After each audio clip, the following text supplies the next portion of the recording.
I could spend hours reflecting on the secret workings of the universe. Little else in this colony offers such a relaxing pastime. So, tell me what's on your mind. I excel at confessional listening. Nothing too out of the ordinary.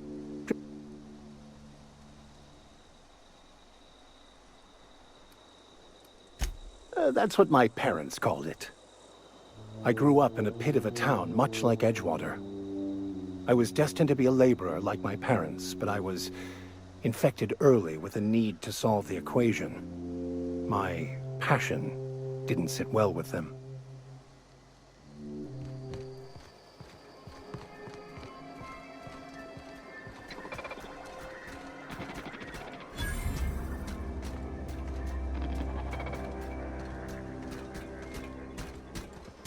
Sir?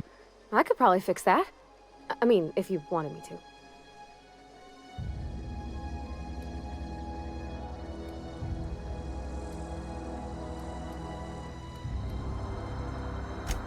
Yep, I see the problem.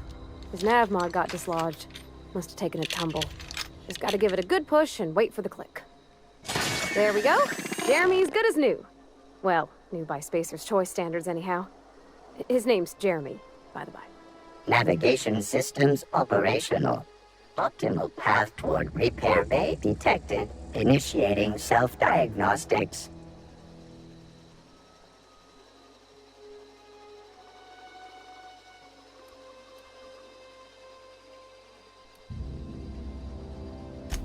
On account of I fixed him.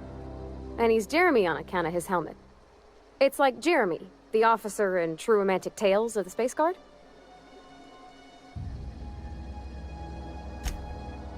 Surely. I make a point to watch every Tuesday night. Be more careful out there, Jeremy!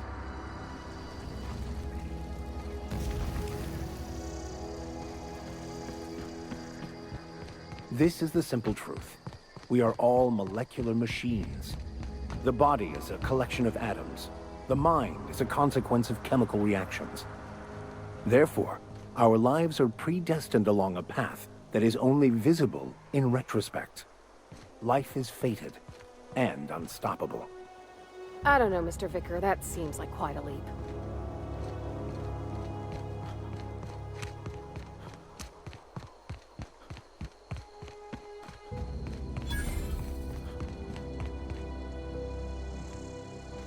When I was little, we'd get freight. Thank the law. I've been requisitioning backup for months. Guess the boss finally came to his senses. You ever swung a truncheon? Let me see your rifling stance. I want to make sure you're up to snuff.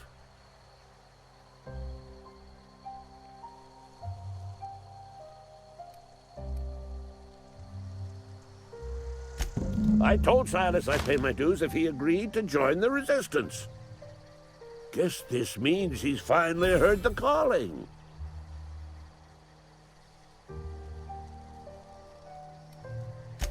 I'm talking about mechanical soldier. Cold, heartless automatons made of iron and lies.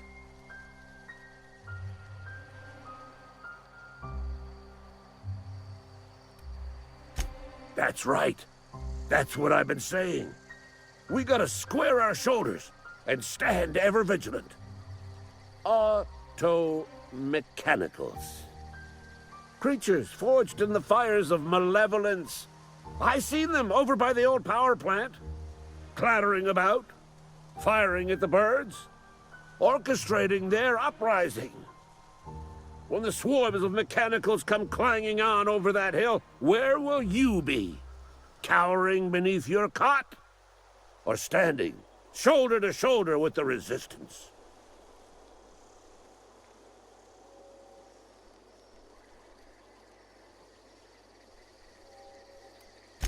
Go on. I'm Ludwig Miller, Associate Security Officer for Transportation. Officially, unofficially, strictly between you and me, I am the only thing standing between Edgewater and total annihilation.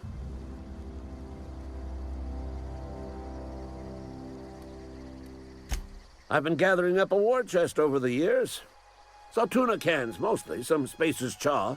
Few bit carts. I'll reward you for your aid.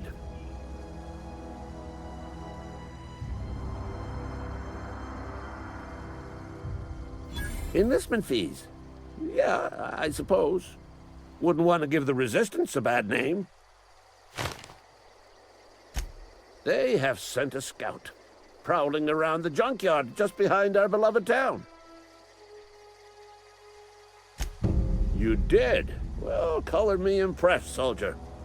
Wish I had a dozen recruits with your gumption. You're a passing fair soldier, I will confess. But you are one, and the enemy is legion. What you need is an equalizer, a weapon to strike fear in their cold, mechanical hearts. Cantina, lavatory, behind one of the toilets. That's where I've kept it hidden all these years.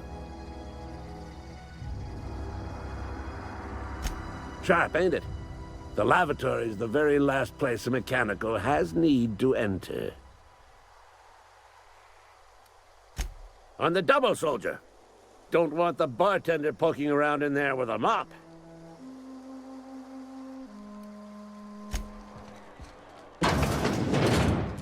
Yes, Mr. Thompson. I'm fine, Mr. Thompson. Never been healthier. Well, you tell Mr. Thompson I'll be right at my post. Tomorrow. Bright and early tomorrow. Because I'm definitely not plagued. As spry as a spring chicken. That's old Abernathy.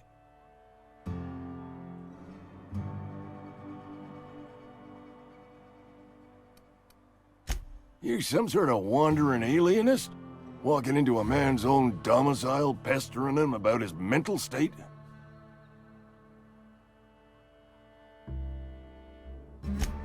What? No. I mean, I might be. That depends on who's asking. Silas knows, doesn't he? That's why he sent you. That's why he wants me to pay up. He knows.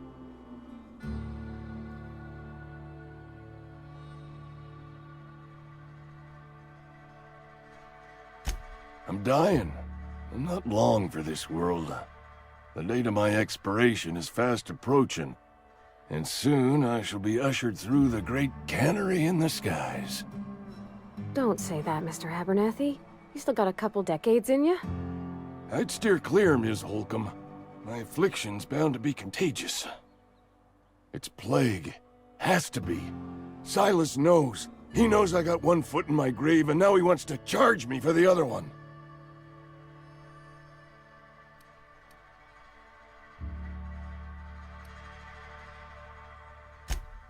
I am?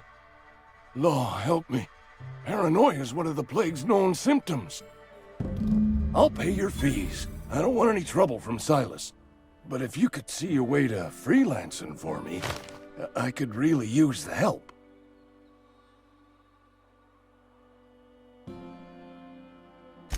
There's a cache of anthracillin tucked away in the old community center. Powerful stuff. Stronger than what we got, anyway. I need you to break in, nab that medicine, and bring it back to me.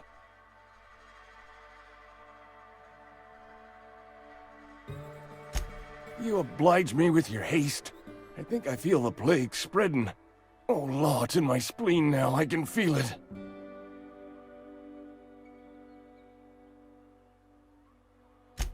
Just keep your head down when you're in there. Marauders have taken over. Probably tracking mud all over the archives.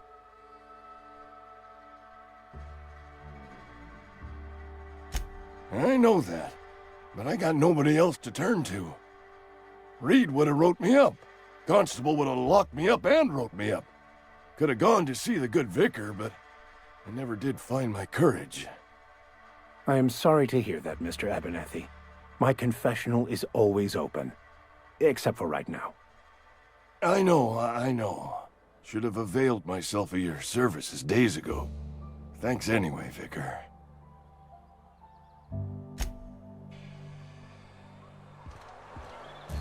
You're making a mistake working for Abernathy.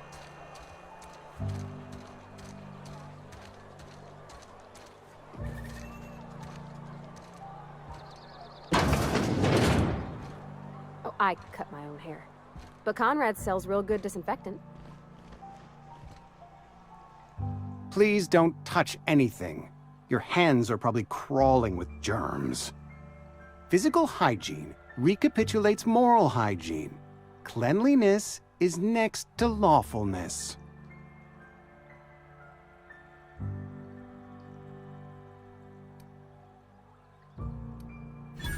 No, thank you. That's quite all right. I've seen enough body parts in my line of work. I'm Conrad. You will report to me if your hair fails to meet Spacer's Choice aesthetic standards. You will also report to me in the event of your death, whereupon I will clean and prepare your remains for interment. Ah, gravesite fees. Silas and I had talked about this at length. I thought I'd made it clear my pecuniary situation precludes the necessary restitutions.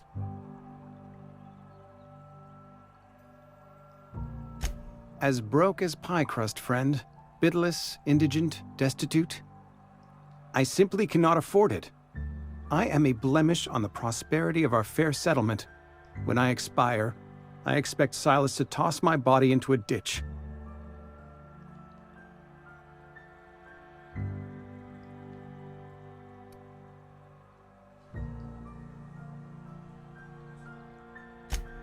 Edgewater is built on the discipline and sacrifice of its people.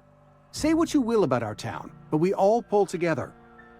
Tell Silas I can't afford to pay, and that I fully expect to have my medical rights revoked for this dereliction. With my apologies. Some time ago, I fell ill with the plague. By the grace of the law, and through my own hard work, I'd proven worthy of treatment. Frankly, I don't imagine I'll earn that right a second time.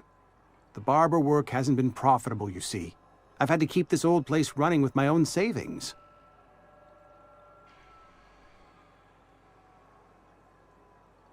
Not a bad idea. But I'd need some kind of collateral. My pair of lucky clippers! No, that won't do. Your idea intrigues me, but I'm afraid I don't have anything to give Silas. I'm open to suggestions.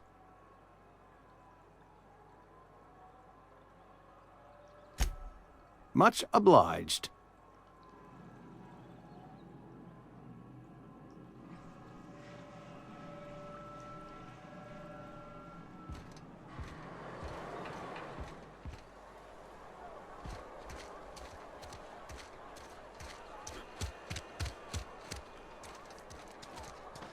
A friend of mine died a couple weeks back. Still ain't passed.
You the new worker? Whatever. Make it quick, Tenderfoot. I'm busy. Foreman Granger, mind those words don't come out of your mouth unless preceded by yes or right away or thank you. Shit. Silas still on about that? Here, take the fees. I'd appreciate it if you didn't tell Reed I was late on my payment. Because they're not my fees and not my gravesite. Guy I worked with shot himself. I paid the bill. I could do without the sarcasm. Wasn't acting out of the goodness of my heart. Law requires delinquent gravesite fees to be paid by the deceased party's closest living relative, which meant me. Shame, though. Eugene was a good worker.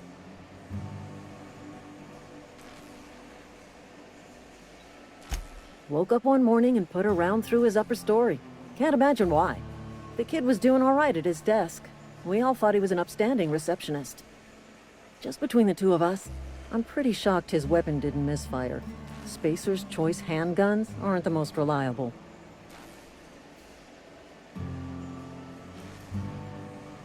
Eugene wasn't family. Yeah, I was the closest living person relative to his body at time of death.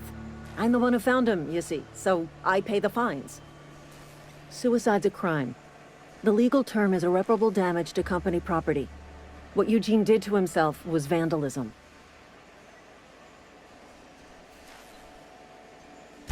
I'm plenty serious. In fact, I'm a little upset Eugene didn't think things through. In other words, Edgewater would have been penalized pretty hard. Whatever Eugene was worth as an asset, we would have had to pay out of pocket to Spacer's Choice.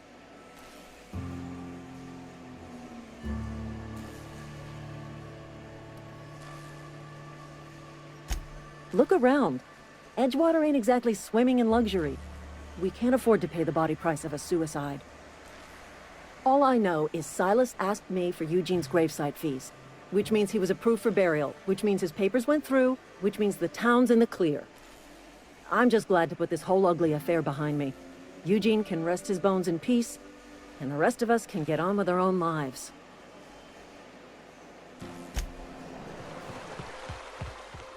Hey, Miss Parvati. Come for a visit? No. Lovely to see you about, Miss Parvati. Things going all right, Silas? Been keeping him careful and true, miss. Best to ask her yourself. My dad's buried here. Silas watches over him when I can't leave the house. Oh. Well, thanks. Something I can do for you?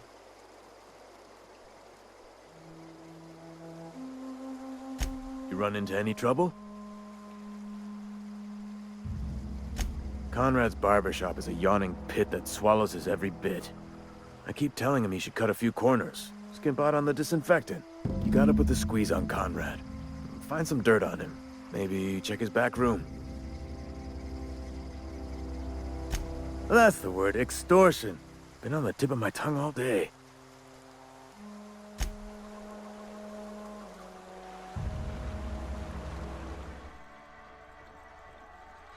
What can I do for you?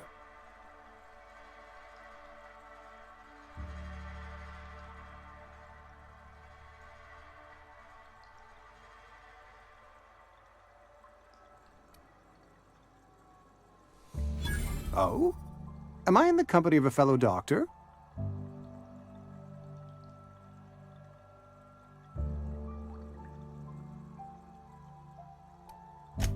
You may think that, but the tidiness of my fellow worker is my responsibility, alive or otherwise. Whether you're showing up to work or going to that great cannery in the sky, it's my job to make you look like a million bits.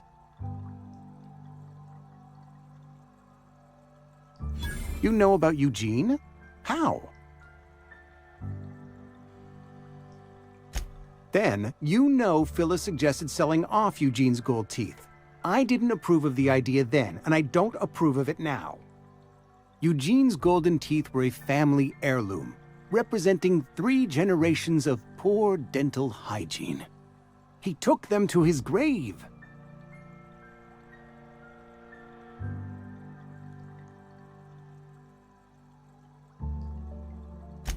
That's unthinkable. Eugene's body and all rare earth minerals contained therein are solely the property of Spacer's Choice. I can't ask Silas to dig up a man's body and pry a few teeth loose from his jaw just to pay my bills. Can I? Are you asking rhetorically? Because if you're being serious... Ugh, gross. Desperate measures, Miss Holcomb. Desperate measures. I'm going to have to ask Silas to dig up those teeth. It's the only way I'm paying my gravesite fees.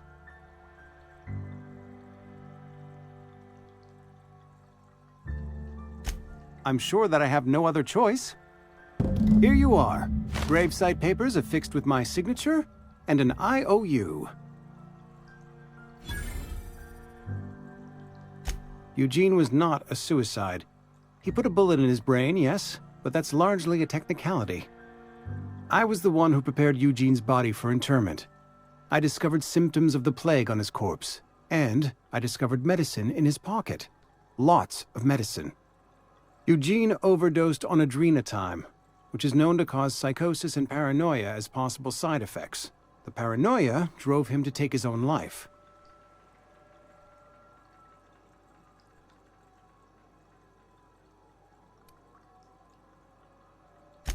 We can all thank our lucky stars that young Eugene was hopped up on medication and suffered its predictable side effect. I included it all in my official report. I'd like to think I saved Edgewater a great deal of money. We never could have paid the fines associated with a suicide.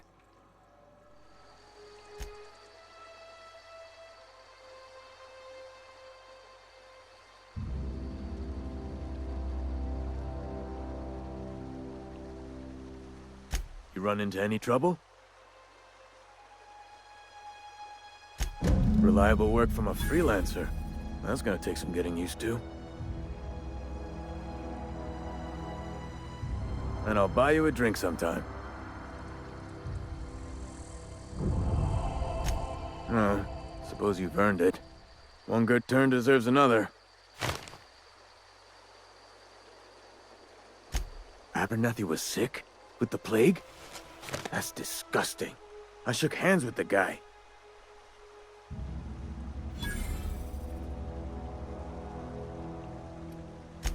I needed his fees because of his name. A for Abernathy. He was at the top of my list, you see?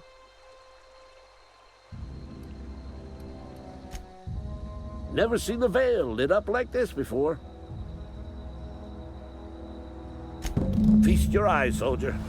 This here's a genuine Spacer's Choice injury customizing unit, designed to deliver a lethal blast of electrical discharge. I call it the Hand of the Law. You ever want to see a mechanical flailing around like a grounded fish? You stick a couple thousand volts in its guts. With compliments from old Ludwig. Fun. This ain't some quarterly performance review, soldier. Ours is a grave and sacred duty. Time's come for you to journey down into the black heart of the enemy's camp. I'm talking about the old geothermal plant. Unfortunately, the old plant lies outside my board-given jurisdiction. You'll need to get a passcode from the boss, Reed Thompson.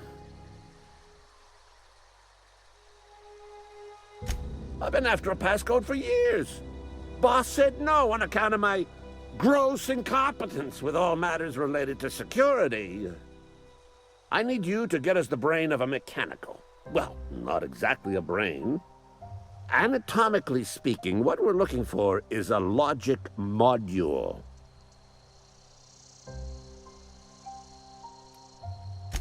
There's the rub. If a mechanical breaks down, the logic module fries. So you can't rip one out of its corpse. You're going to have to find an intact model somehow.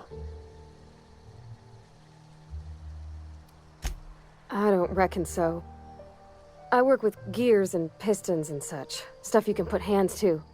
Computers and mechanical brains are outside my ken. You know, she names the mechanicals she fixes. Calls them Bess and Clancy and so on. You keep a careful eye on her. Could be a sympathizer.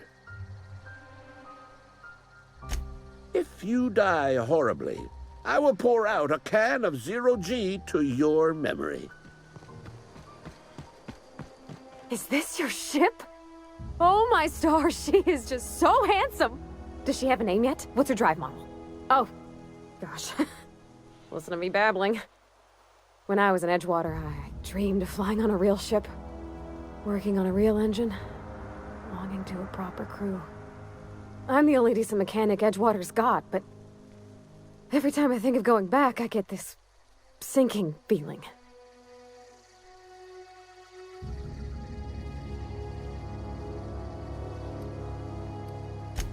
Oh, it's kind of you to say that. And you're right. I wasn't happy. I want to ask you something, and you can say no.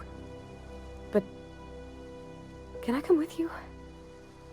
I could tend to your engine. I know my G-valves for my catalyzers, and I can keep your ship singing. And if you ever need a pair of eyes watching your back, I can do that too. What do you think?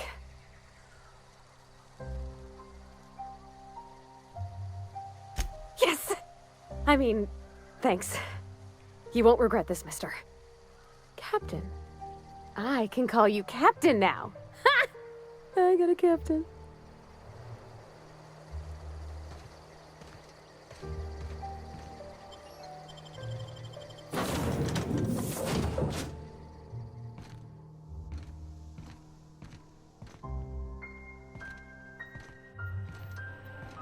Captain, I have detected that Edgewater's power supply is now optimal.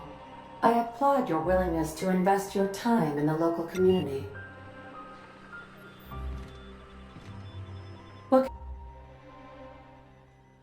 Do you know how to install a power regulator?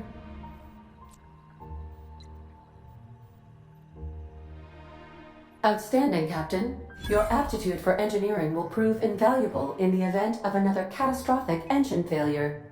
Our engine room is located behind you. Across the cargo bay, up the ladders.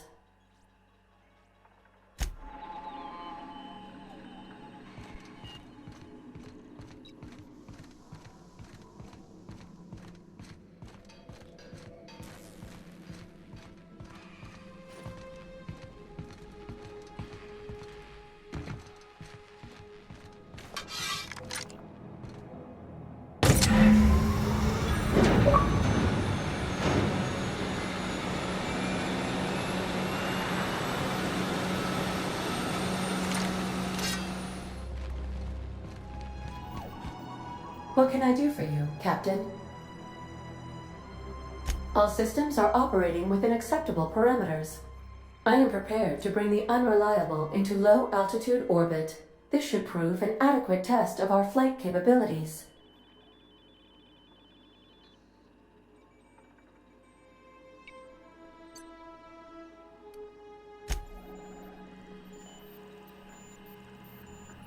Yes, you caught me ruminating again.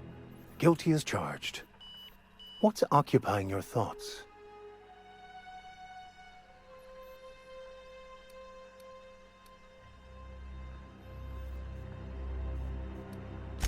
Bakonu, the author, had some interesting theories about man's perception of reality that I thought could be applied to our attempts to decipher the plan.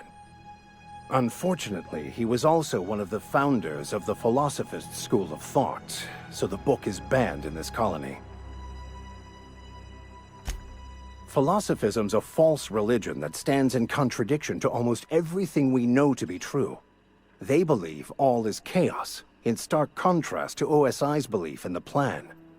But most of the Philosophist perversion of Bakonu's thoughts came more than a century after his death.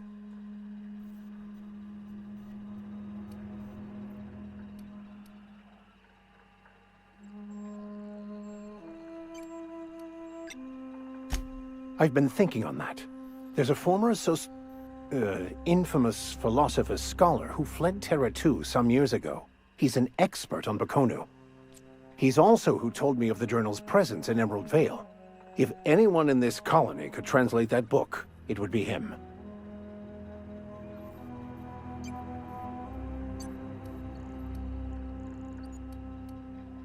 That's a good question. We should start on the Groundbreaker. It's where I'd go if I wanted to get off Terra 2. Great place to pick up a ride to Hephaestus, Scylla, even Monarch. All I need is access to a data cartridge from the security terminal. Their easily hackable system keeps a registry of all crew manifests for both arrivals and departures.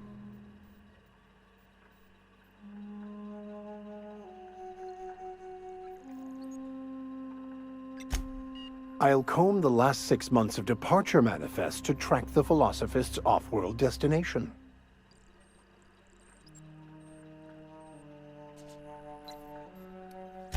Before I transferred to Edgewater, I had a wealth of time to develop certain, secular skills during my years serving a particular penitentiary flock.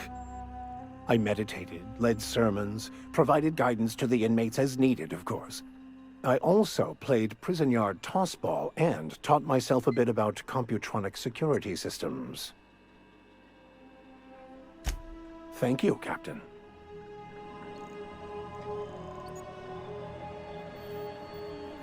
That was a good thing you did, Captain. Helping to bring the deserters and Edgewater folks back together. I hope you rest well on that.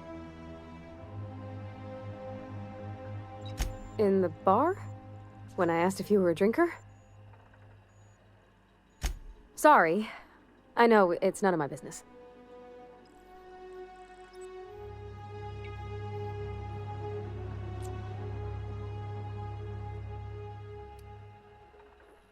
Strong drink makes me sick. And it makes me real sad. I start thinking about things I oughtn't, and then... Well, never mind that. You got better things to think on. Sorry. Oh, it's what I do. You'll tire of it soon enough.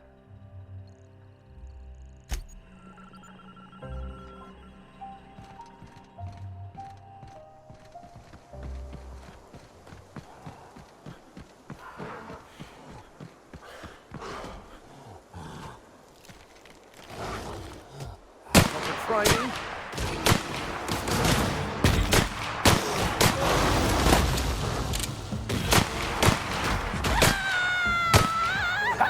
The strong survive and the weak perish.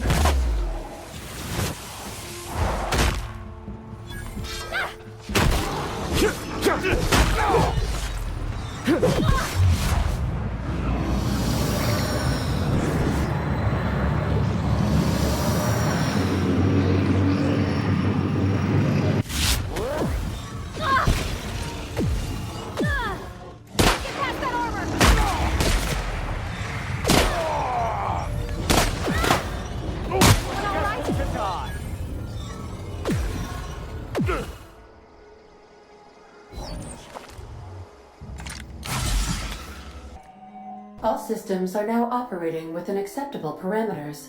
Shall I take our ship into orbit?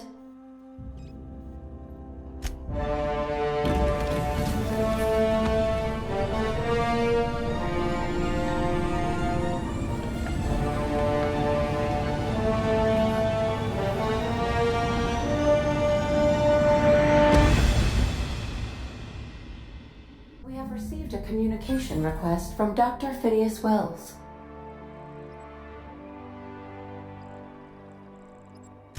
Aha, there you are, hale and hearty, and captain of your own ship. I see you're putting the unreliable to good use. Shame about her former captain, horrible way to die. How are you feeling, by the way? I lost track of you in that cave back there. Experiencing any, unnatural drippage? Perfectly normal side effect of thawing, I assure you.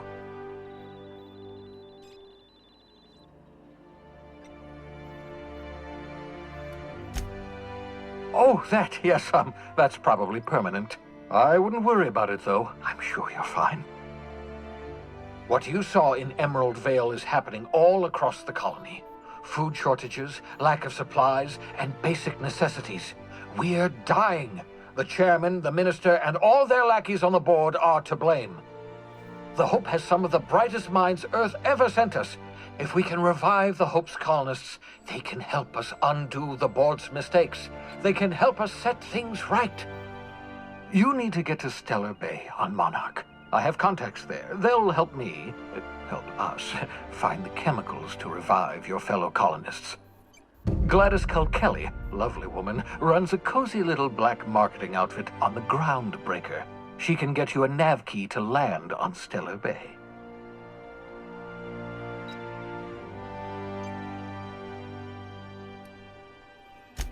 Strictly speaking, Monarch is a moon, terraformed badly, and almost completely lawless. You'll love it. Captains don't fly their own ships, you see. Your navigation terminal handles the, navigation. Think of a nav key as a set of flight instructions. The board's been confiscating nav keys for Stellar Bay, so we must rely on unconventional means of acquisition. Hence, Miss Gladys Kilkelly.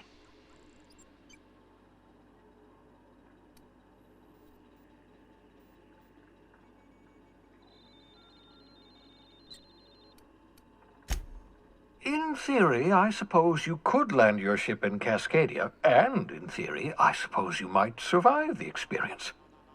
Cascadia is utterly seething with dangerous, highly aggressive creatures more than capable of tearing you limb from limb. You'd have to be a lunatic to land in Cascadia, and I'm reasonably certain I tested your brain for incipient signs of insanity. Trust me, talk to Gladys Kilkelly. Gladys and I have been doing business for years. Her smuggling credentials are unimpeachable. If anyone can get you a key to Monarch, it's her.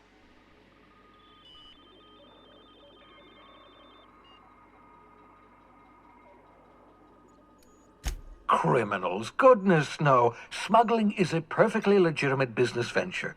If misappropriating board property is a crime, well then, throw me in Tartarus. Plenty of ways to make money in Halcyon, you know. Not all are above board. Oh, above board, above the Halcyon board. Get it?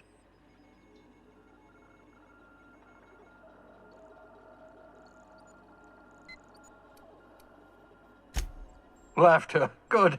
Wasn't sure you'd be able to, after so long frozen. I'll make a note of that on your progress chart. Excellent. I'll send her a wireless. Let her know you're coming. By the way, I gave Captain Hawthorne a disguise apparatus of my own design, cutting-edge technology years ahead of its time. I call it the holographic shroud. I'm sure it will prove remarkably useful to you. You'll find it in the captain's quarters.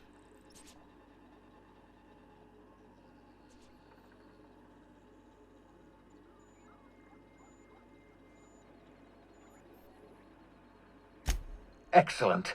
I'll contact you once you've found a way to get to Stellar Bay. If you have any questions, come see me in my lab. And remember, don't trust the board. They'll try to win you over with promises of wealth and power, but it's a lie. The board's only interested in filling their own pockets. If we don't put a stop to them, they're going to run this colony to the ground. Transmission ended. If you are ready to depart, please select a destination on your navigation terminal.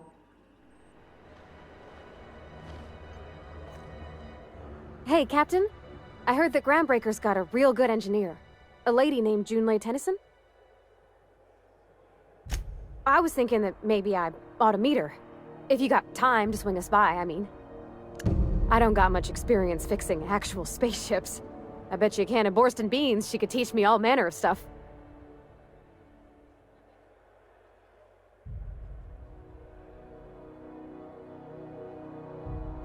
Thanks, Captain. I'll be sure to make it worth your time. Did you want to talk about anything else before we moved on?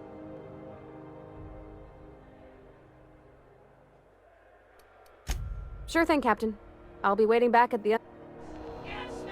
Identification, please. Captain Hawthorne, you said. Let me apologize in advance. I'm about to ruin your day.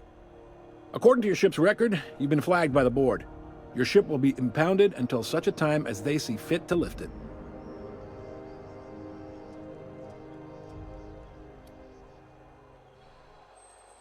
Not stuck, per se. You could always throw yourself out the airlock. Of course, then you'd find yourself with an exciting new problem. Access to that information is above my pay grade, and I've turned down 3 promotions, so it stays that way. I shouldn't be mentioning it, but what the hell? This here, impounding your ship, it doesn't happen much. The board knows we don't take kindly to their interfering in our operations. If I had to take a guess as to why, you probably riled up the wrong petty board bureaucrat. A man named Udom Bedford.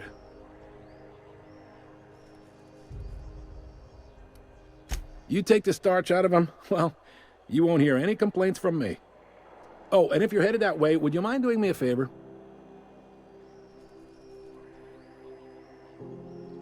Wanda Dorset over in sickbay? Tell her the shipment's not in yet. It's not coming in anytime soon, and if she'd be so obliged to get off my ass about it.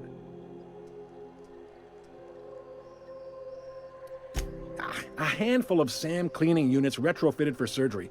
I don't know much else. I stopped listening when she started yelling. Much appreciated. Is there anything else I can help you with?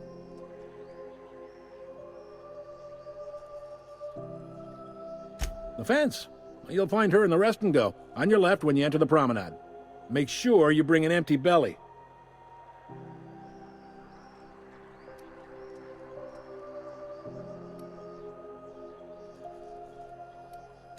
You noticed, huh?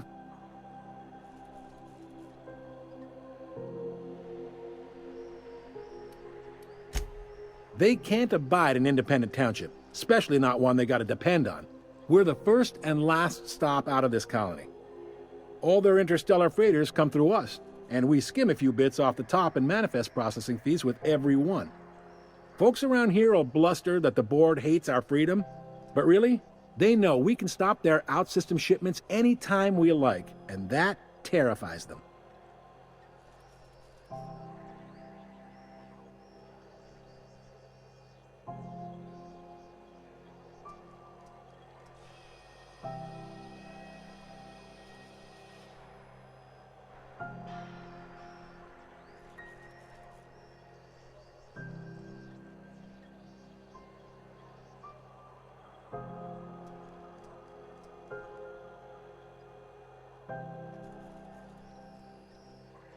You sure you didn't just step off one of the interstellar freighters? There's no working with the board. They don't share, not bits, people, or resources. You work for them, or you don't work at all. Groundbreaker cooperating now would be tantamount to joining their ranks, and we sure as shit ain't about to do that. It's a delicate balance, right? We could cancel their freighters' docking privileges in retaliation, but where'd that lead us? They got assault cruisers, gunships, and a handful of mining operations at their fingertips. We push them too hard, maybe they decide we'd be better in 10 trillion little pieces. Or they cobble together a new groundbreaker and put us out of business.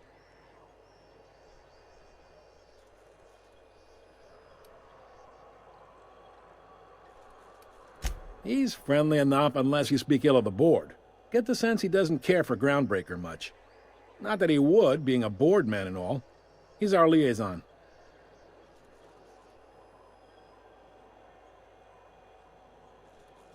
Yep, Groundbreaker's the only real independent port.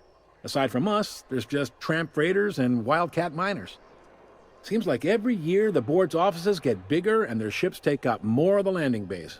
Haven't seen nearly as many tramp crews this year.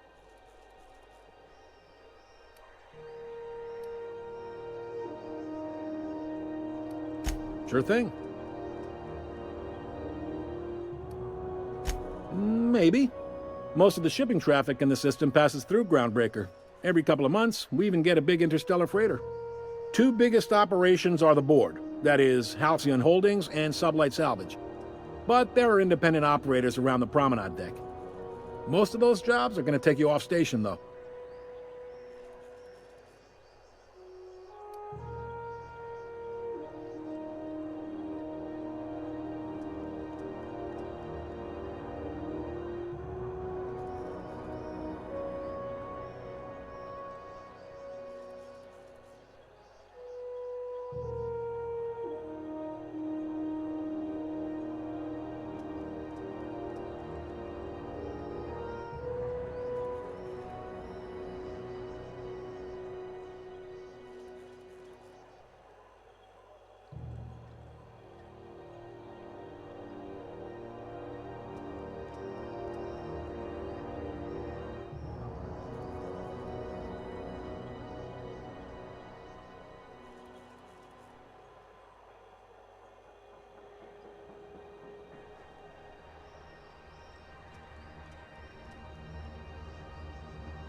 Are you pulling my leg?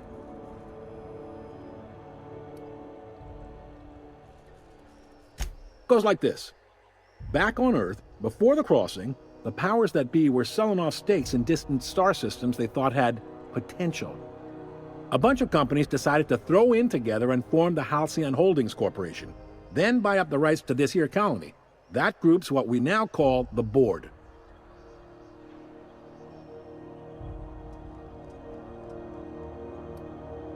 Groundbreaker was one of the original colony vessels to come over on the crossing, a few years before her sister ship, the Hope. Once everybody'd been de-thawed and dropped dirt side, the original crew of the Groundbreaker decided they rather liked the spacefaring life. I guess that was the start of our independent spirit. Now, here we are.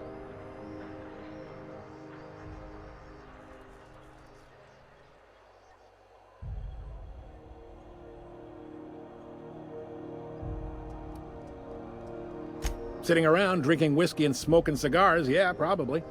Can't say for sure, of course. Doubt I'll ever see the inside of it myself. Yep, Groundbreaker's the only real independent port. Aside from us, there's just tramp freighters and wildcat miners. Seems like every year the board's offices get bigger and their ships take up more of the landing bays. Haven't seen nearly as many tramp crews this year. Glad to help. They strip the parts from derelict ships and abandoned outposts. There's some that say they make the derelicts and encourage folks to abandon their steads. Sublight gives me the creeps. I've known folks who went to work for them and just vanished. They're on the promenade run by a woman named Lilia Hagen. I'm only telling you so you know to avoid them. Relative to the board holdings? Not really. But there's a few with the means to go where they will. They aren't rich, but they aren't likely to look too close at your work history either.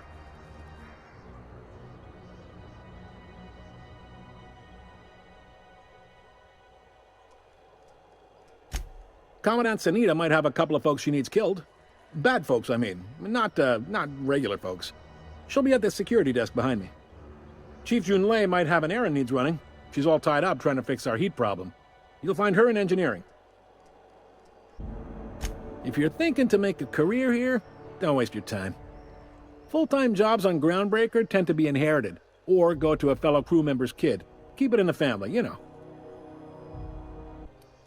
Most places are on the promenade deck. Big door yonder, straight through security. There's a bar on the starboard side.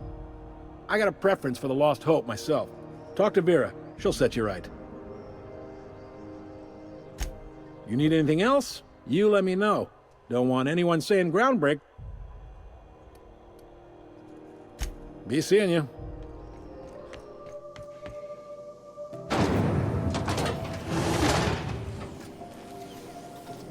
Rizzo's Lemon Slap. Slap your whole family tonight. I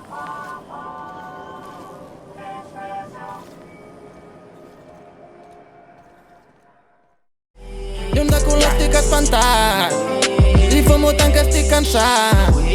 Ai, a la nit és com un round. No. Moure'm dins sense fer un sound. No, no way, no, no way. No, no, no way, no, no way. No.